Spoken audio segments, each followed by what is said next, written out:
The strangest thing about seeing someone from your past is that your heart recognizes him before your mind has time to protect you. I was looking through my camera when Caleb Parker walked back into my life. One second, I was photographing a group of alumni laughing beneath the warm lights of our old high school's charity event outside Boston, and the next, Caleb appeared inside my viewfinder as if 12 years had collapsed into a single frame. My finger froze above the shutter button. He stood about 30 feet away near the registration tables, talking to a former teacher I vaguely remembered. His hair was shorter now, dark brown and neatly styled, and adulthood had sharpened the familiar lines of his face. He wore a navy blazer over a white shirt, no tie, with one hand resting casually in his pocket. Then his other hand moved toward his wrist, adjusting his watch. That did it. Caleb had always touched his watch when he was nervous, even back when we were 17, and the watch had been a cheap graduation gift from his father. I lowered the camera. For 12 years, I had imagined what I might say if I ever saw him again.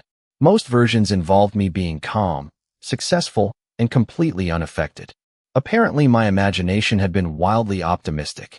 "Ryan," I heard someone beside me say. It was Melissa from the alumni committee. "Are you okay?" "Fine. You stopped taking pictures." "Technical issue." There was no technical issue. My camera worked perfectly. I was the problem. I looked toward Caleb again and immediately regretted it, because this time he was looking directly at me. His expression changed. First confusion, then recognition, then something I could not read from across the room. My chest tightened around a feeling I had spent years convincing myself belonged to high school. Caleb said something to the teacher, excused himself, and started walking toward me. I considered every possible escape route. The hallway behind me led toward the gym. The side doors opened onto the parking lot. I was technically working, which should have provided at least 3 respectable excuses. Instead, I remained exactly where I was. "Ryan Mitchell," Caleb said.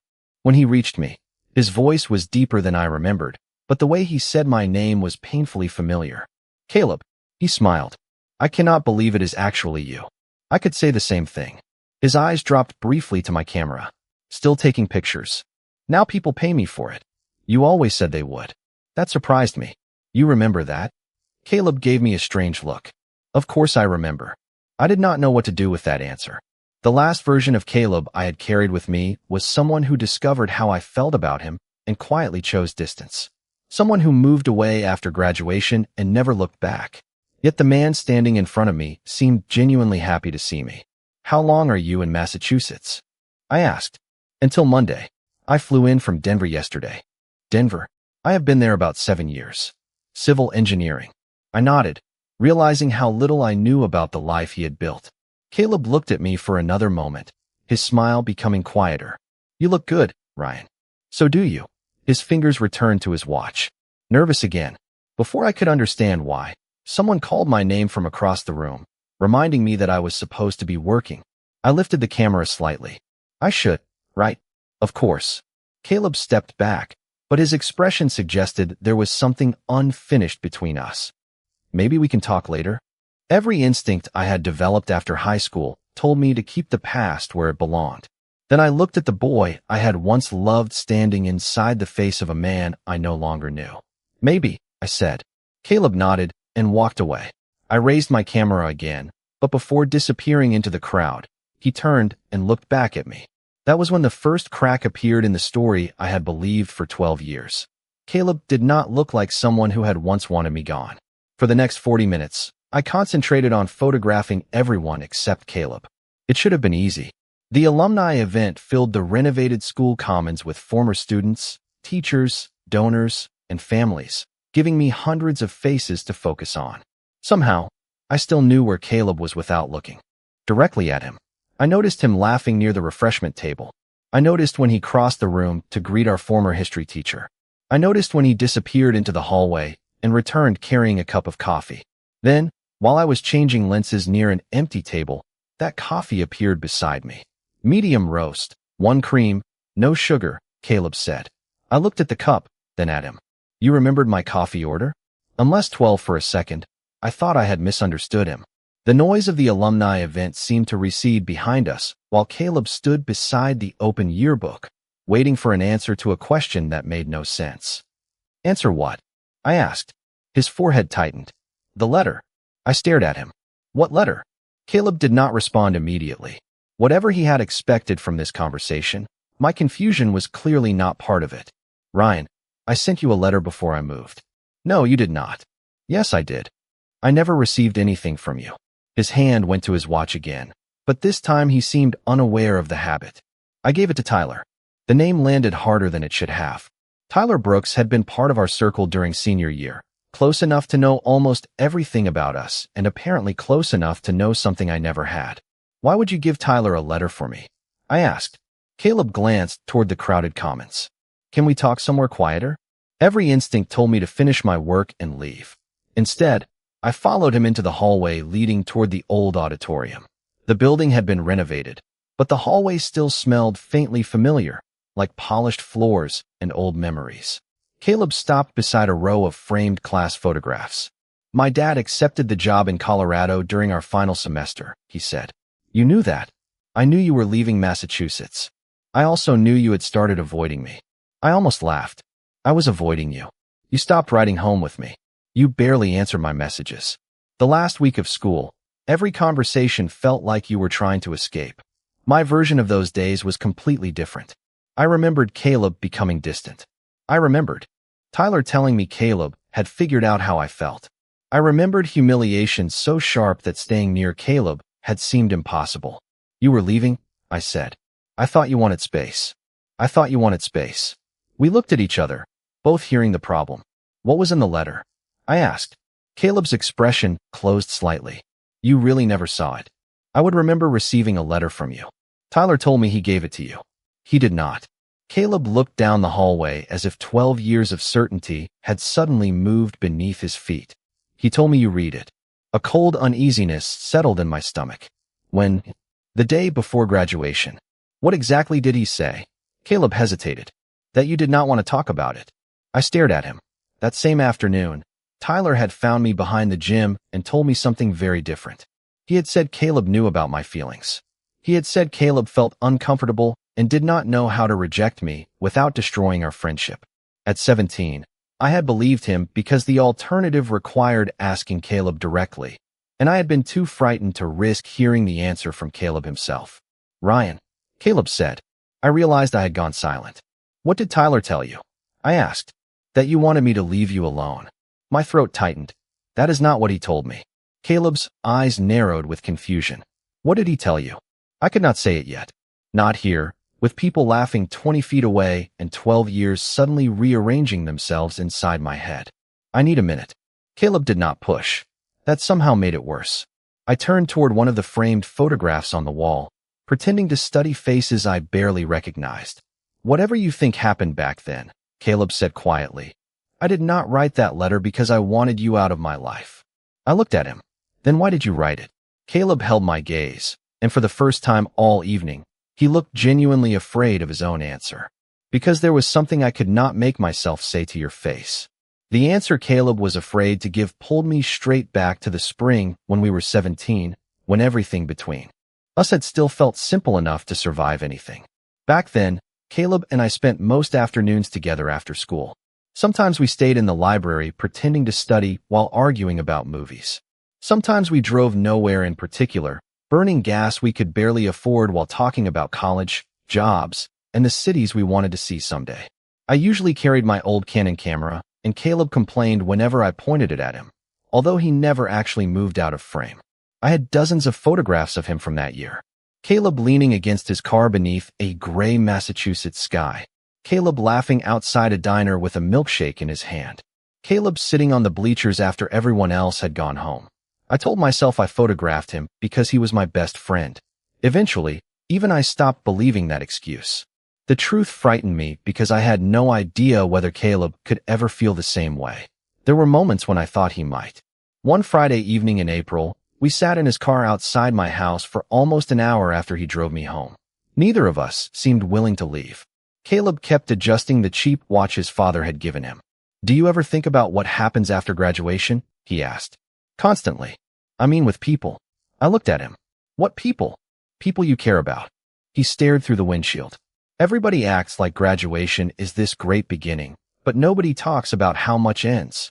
I remember wanting to tell him that I was not afraid of graduation. I was afraid of losing him. Instead, I joked that he was becoming sentimental. Caleb laughed, but there was disappointment in his expression that I did not understand until much later. A few weeks afterward, his father accepted a job in Colorado. Caleb would be leaving Massachusetts shortly after graduation. That was when fear started making decisions for me. Then Tyler Brooks found me behind the gym after school.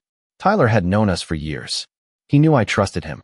More importantly, he knew the secret I had admitted only once after months of keeping it buried. Caleb figured it out, Tyler told me. I remember staring at him. Figured what? Out. Tyler lowered his voice. How you feel about him? My stomach dropped. Did he say something? Tyler hesitated just long enough to make the answer believable. He does not want to embarrass you, Ryan. He just feels uncomfortable. I asked whether Caleb had actually used that word. Tyler said yes. Then he told me Caleb thought distance would make everything easier after graduation. I carried those sentences home like facts. That evening, Caleb texted asking if I wanted to go for a drive. I said I was busy. The next day, he asked if I wanted lunch. I invented another excuse. Each time I withdrew, Caleb became quieter, and I interpreted his confusion as relief. By graduation week, we had turned years of friendship into awkward greetings across crowded hallways. Standing beside Caleb 12 years later, I finally understood the terrible symmetry of it. I thought I was giving him the distance he wanted. He thought I was creating distance because I wanted him gone. Tyler told me you knew, I said quietly. Caleb looked confused.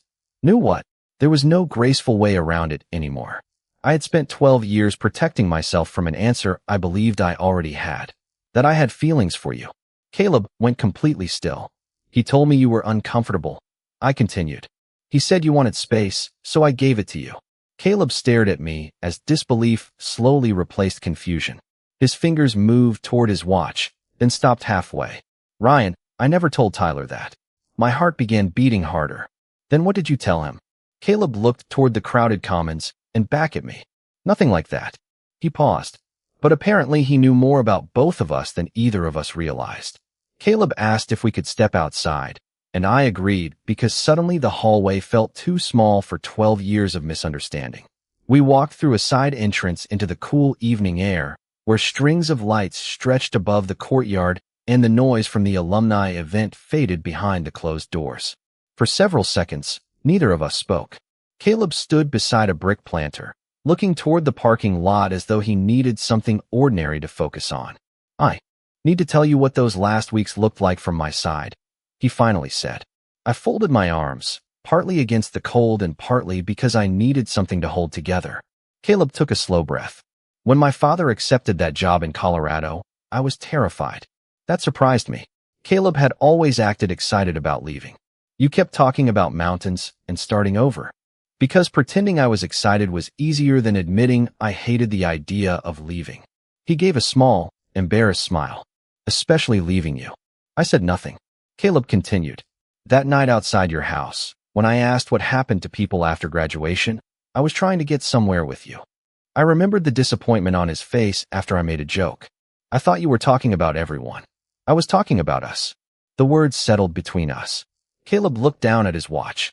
After that, I kept trying to find the right moment. Then you started disappearing. You stopped riding home with me. You stopped meeting me for lunch. Every message got a shorter answer. Because I thought you knew. And I thought you had figured me out. I looked at him. Figured you out? Caleb let out a quiet breath. I was not exactly confident at 17, Ryan. I knew how I felt. I did not know what I was supposed to do about it. My heartbeat seemed suddenly too loud. What are you saying? I'm saying I was scared too. Before I could ask more, he continued, almost as if stopping would make him lose his nerve. I talked to Tyler because he kept asking why you and I were acting weird around each other. I never told him you made me uncomfortable. I never told him I wanted you to stay away. I told him I was worried I had done something wrong. That was the opposite of what Tyler had told me. Then why give him the letter? Because by then you would barely look at me. Caleb's voice carried no accusation, only regret. I tried to give it to you myself after graduation rehearsal. You left before I could catch you. Tyler said he was seeing you later, so I asked him to deliver it. And he told you I read it. Caleb nodded. The next day, what did you do? I asked if you said anything. His mouth tightened slightly. Tyler said you did not want to respond, and that I should respect that. I looked away toward the rows of parked cars. Suddenly, I could picture two frightened 17-year-olds standing on opposite sides of the same misunderstanding, each believing silence was the answer the other had chosen. "Why did you never call me?" I asked. Caleb accepted the question without defending himself. "I almost did. More than once. But I thought you had already given me an answer." "So did I?" He nodded. "That does not make either of us very smart." A reluctant laugh escaped me. We were 17. 17-year-olds are famously excellent communicators. I smiled despite everything, and for one brief second he smiled too. Then the seriousness returned. "Ryan, I need you to understand something. Whatever Tyler told you, I never pulled away because of how you felt." My chest tightened. "You still have not told me what was in the letter." Caleb looked directly at me. His nervous hand moved toward his watch again, but this time he deliberately lowered it. "I know." "Then tell me now." He held my gaze. "I will. But once I do, you are going to understand why I spent 12 years believing you chose not to answer me." Caleb looked toward the courtyard lights for a moment before speaking, and when he finally did, his voice was quieter than I had ever heard it. "I do not remember every sentence exactly," he said, "but I remember what I was trying to tell you." I waited. Part of me wanted the answer immediately. Another part wanted to stop him before 12 years of certainty disappeared completely. Caleb drew a slow breath. "I wrote that leaving Massachusetts scared me because it meant leaving the person who mattered most to me." My chest tightened. "You meant me?" He gave me a look that made the question seem unnecessary. "Yes, Ryan. I meant you." The sounds from inside the school suddenly felt very far away. Caleb continued before I could respond. "I wrote that somewhere during senior year, being your friend stopped feeling like enough. I did not know when it happened. Maybe it was all those afternoons driving around with nowhere to go. Maybe it was watching you get excited whenever you took a photograph you liked. Maybe it had been happening for years, and I was just too scared to admit it." I stared at him, remembering every moment I had once examined for evidence that I was imagining things. "You had feelings for me?" "Yes."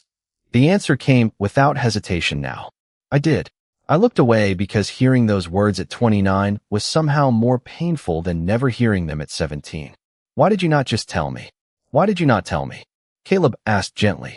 I almost argued, then stopped. He was right. Fear had controlled both of us.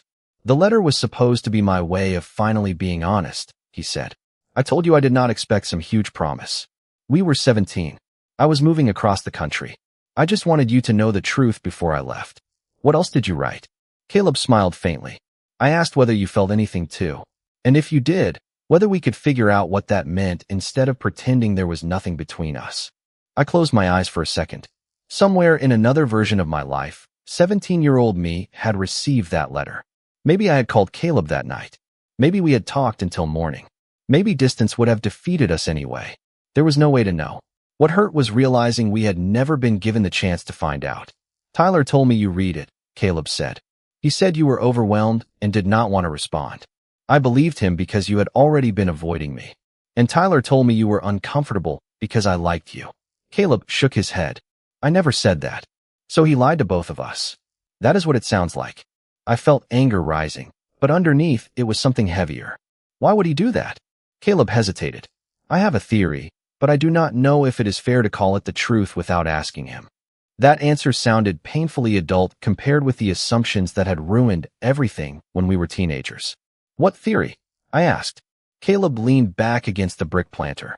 "Tyler and I had an argument a few days before graduation. He asked whether I liked you as more than a friend." My stomach tightened. "What did you say?" I told him it was none of his business. Caleb paused. Then he asked why I always chose you. "Chose me over what?" "Over him." The pieces did not form a complete picture yet, but they were beginning to point in one direction. Caleb looked at me carefully. "Ryan, I think Tyler was jealous of our friendship. Maybe there was more to it. I do not know. But I know what I wrote, and I know what he told me afterward." I stared through the glass doors at the people inside, wondering whether Tyler Brooks was somewhere in that crowd. Then Caleb said the one thing that made my stomach drop. "There is something else." I turned back to him. "About the letter?" "About what happened after it." His expression changed, carrying a regret deeper than anything he had shown all evening. "Because losing contact with you was not the last time I tried to find you. For several seconds, I forgot about Tyler entirely." "What do you mean?"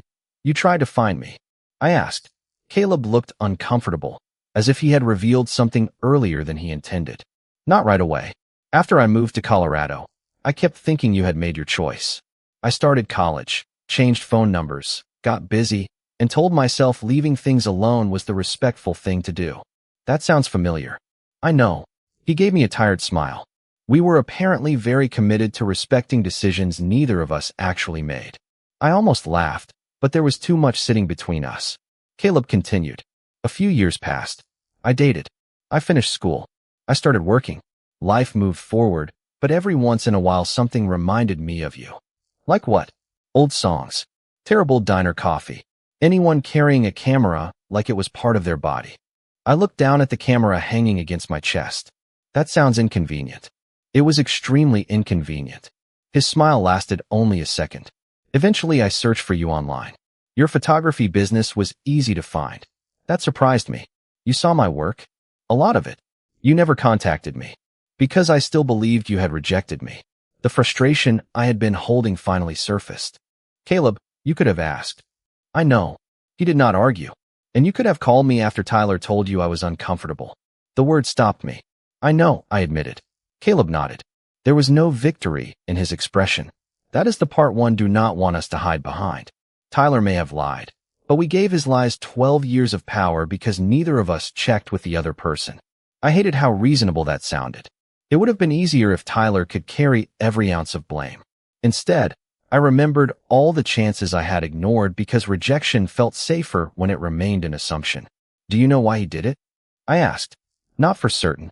Caleb glanced through the doors toward the event.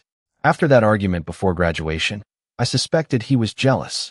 Maybe because we were closer than he was with either of us. Maybe because he had feelings he never talked about. I cannot claim to know. Is he here tonight? I have not seen him.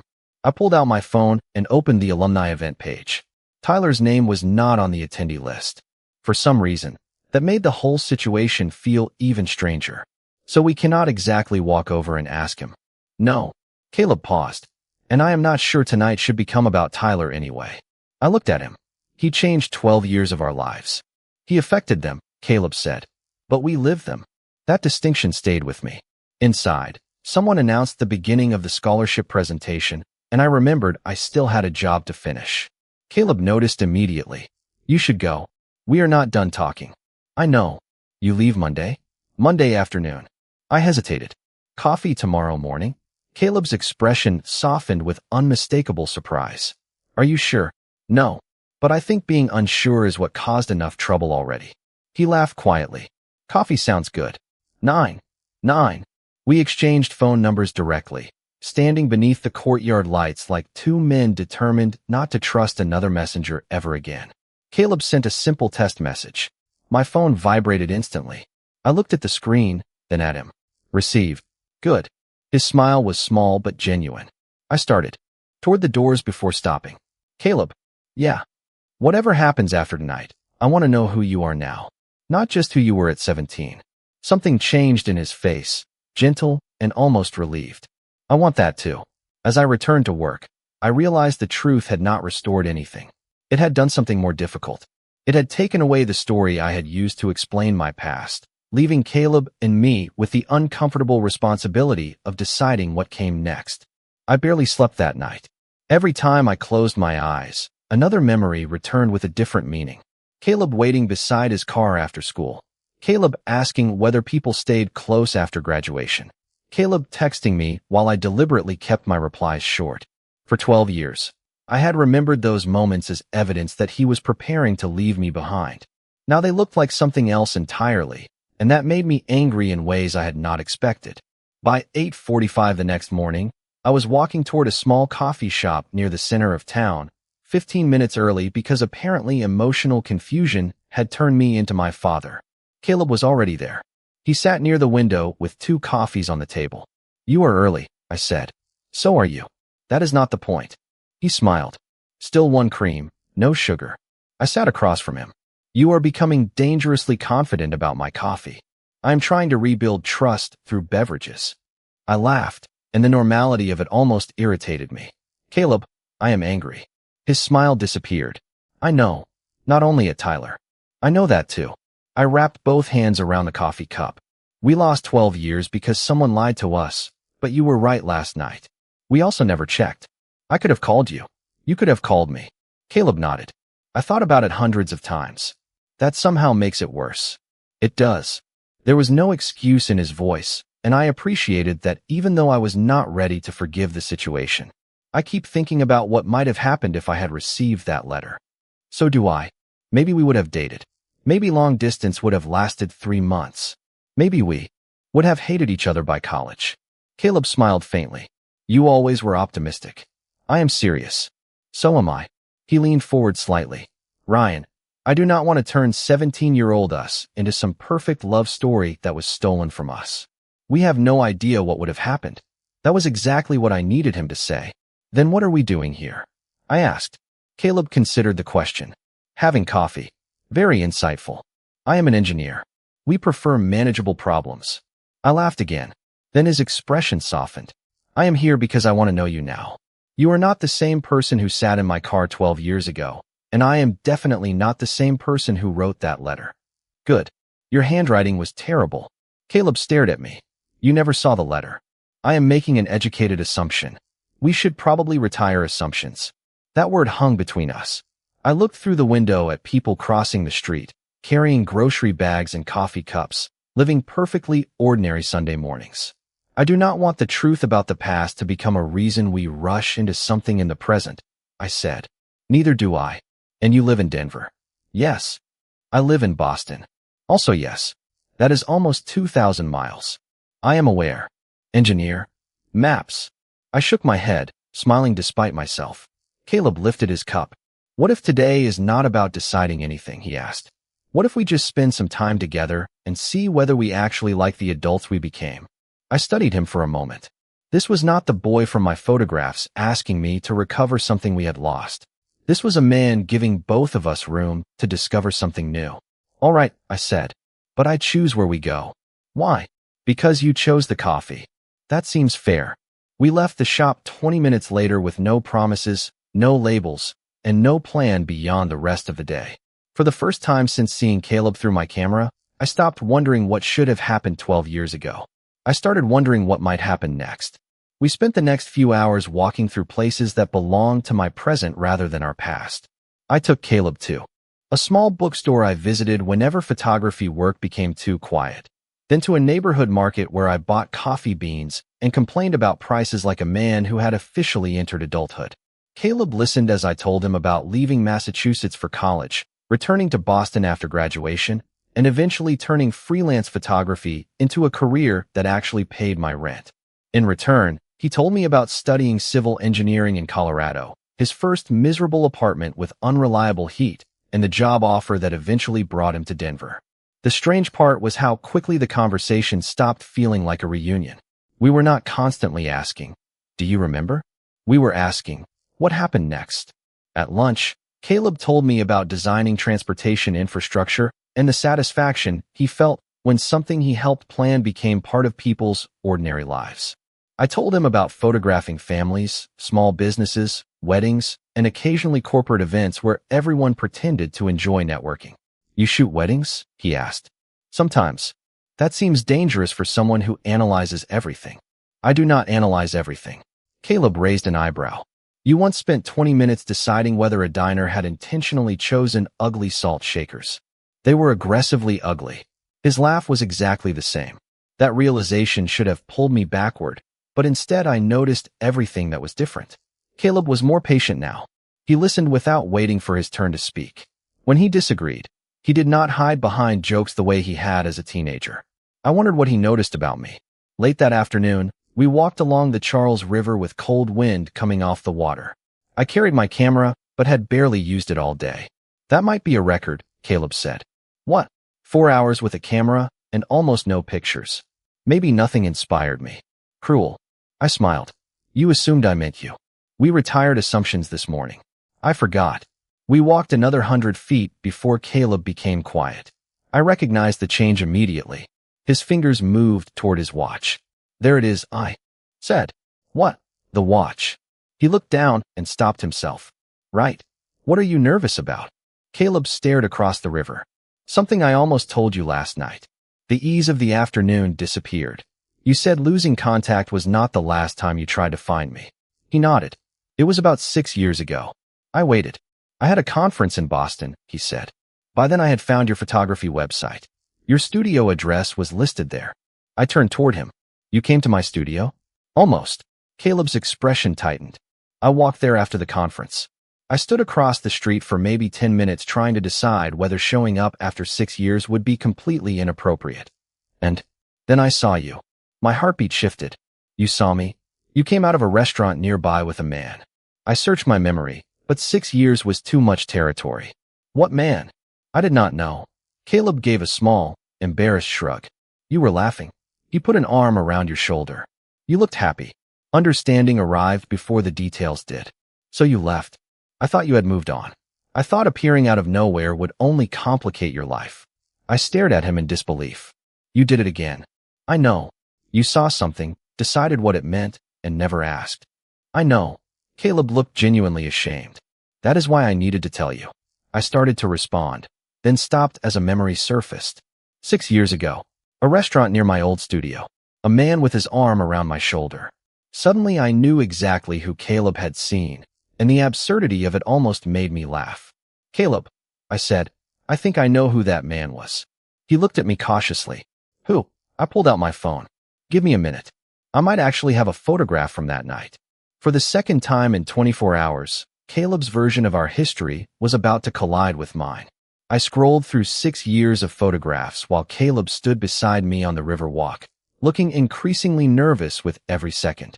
You know, he said, if this turns out to be your former boyfriend, I am going to feel slightly less ridiculous. Do not get comfortable. I remembered the night because my cousin Mason had been visiting Boston from Portland. He had just accepted a teaching position and insisted we celebrate at an Italian restaurant near my old studio. Mason was the kind of person who treated every family gathering like a documentary project, so there was a good chance photographs existed. I searched by year, then month, and finally found them. Here. I held up my phone. The first photograph showed Mason sitting across from me with an enormous plate of pasta and an expression suggesting he had ordered enough food for 3 people. The next was a selfie outside the restaurant. I turned the screen toward Caleb. Recognize him? Caleb stared at the picture, then at me. That is the man. My cousin Mason. Caleb closed his eyes. Of course he was your cousin. You flew to Boston, walked all the way to my studio, saw me with my cousin, invented an entire relationship, and went back to Colorado. When you say it like that, it sounds bad. How else could I possibly say it? Maybe with less accuracy. I laughed despite myself. Caleb covered his face briefly with one hand. This is humiliating. A little. I thought I was being respectful. Apparently respect has been our greatest enemy. That made him laugh, but the humor faded quickly. We stood beside the river while the late afternoon light turned pale across the water.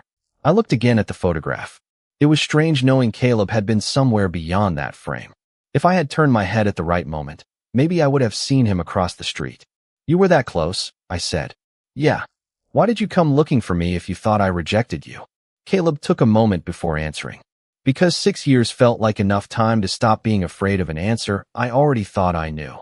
And then you found another answer without asking the question. Exactly. He looked at me. I'm not proud of it, Ryan. There was something important in the way he admitted that. No excuses. No attempt to make our missed chances romantic. Just responsibility. I did the same thing, I said. Maybe not in Boston that night, but back then. Tyler told me one sentence. And I built an entire future around it. Caleb nodded. We both trusted silence because silence could not embarrass us. It also could not correct us. We started walking again. After a while, I realized I was no longer angry in the same way. The frustration remained, but beneath it was clarity. Tyler had interfered when we were 17, but Tyler had not been standing across the street 6 years later. Fear had been there instead.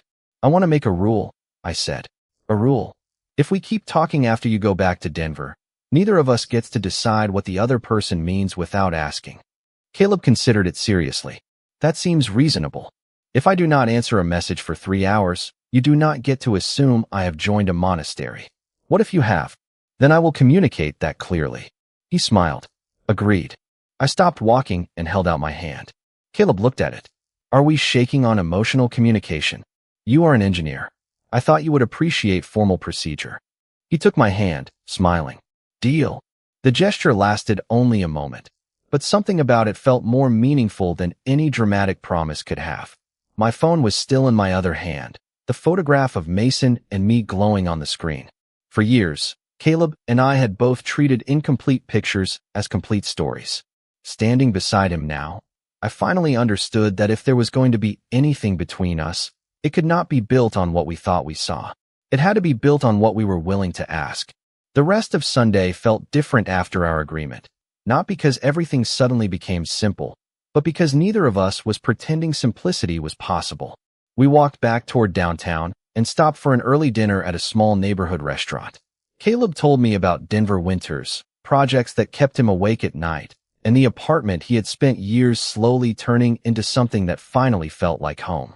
I told him about clients who changed their minds after approving final photographs, my mother's habit of asking whether freelance work was still a real career, and the tiny Boston apartment I loved despite its unreasonable rent.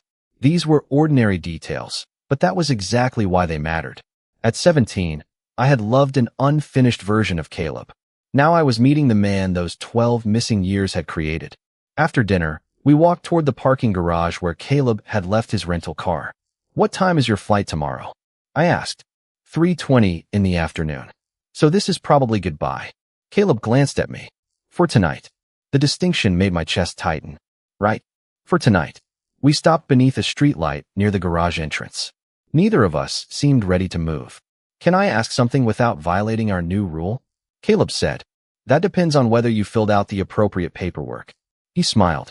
Ryan, do you actually want me to stay in contact after I go home?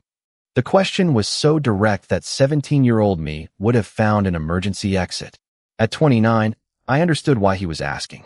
Yes, I said. I do. Caleb nodded slowly. Good. Because I want that too. What does staying in contact mean? I do not know yet. That is surprisingly vague for an engineer. I am trying something new. I smiled. Then maybe we start with calls. Messages. No promises about what it has to become. And no disappearing because one person takes too long to answer. Correct. No asking Tyler to deliver anything. Absolutely not. We both laughed, and then silence settled between us again. This time it did not feel dangerous. Caleb looked at me with the same openness I had seen outside the school, but there was less fear in it now. I wish I had asked you 12 years ago, he said. Asked me what?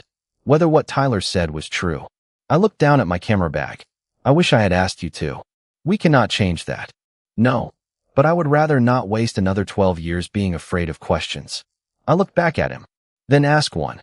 Caleb hesitated only briefly. Do you still feel something when you look at me? There it was. No messenger. No letter. No assumption. Just a question. I could have protected myself with humor, but that would have defeated everything we had spent the day learning. Yes, I said. I do not know exactly what it is yet. Some of it belongs to who we were. Some of it belongs to today. But yes. Caleb's expression softened. That is pretty much my answer too. We stood there smiling like two people who had finally discovered that honesty did not have to arrive as a grand declaration. Sometimes it was simply refusing to hide.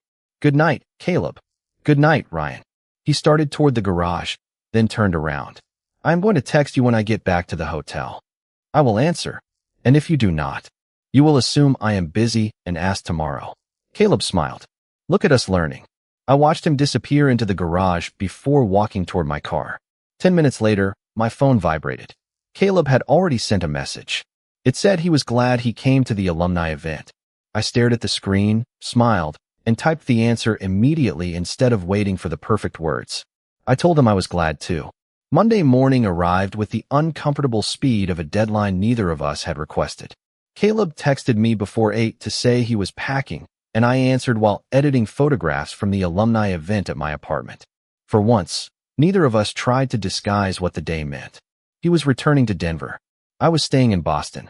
Nearly 2,000 miles would exist between us by evening, and no amount of rediscovered history could make that distance imaginary.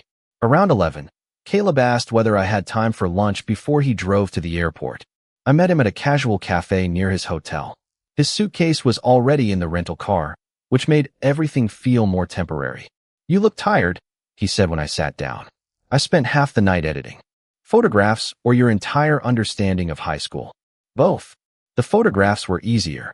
Caleb smiled. We ordered sandwiches and talked about ordinary things until the check arrived, as if neither of us wanted to acknowledge the clock. Finally, Caleb placed his phone on the table. I have to leave in about 20 minutes. I know.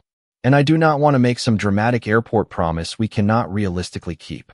Good, because I left my dramatic airport speech at home. He laughed, then became serious. But I meant what I said yesterday.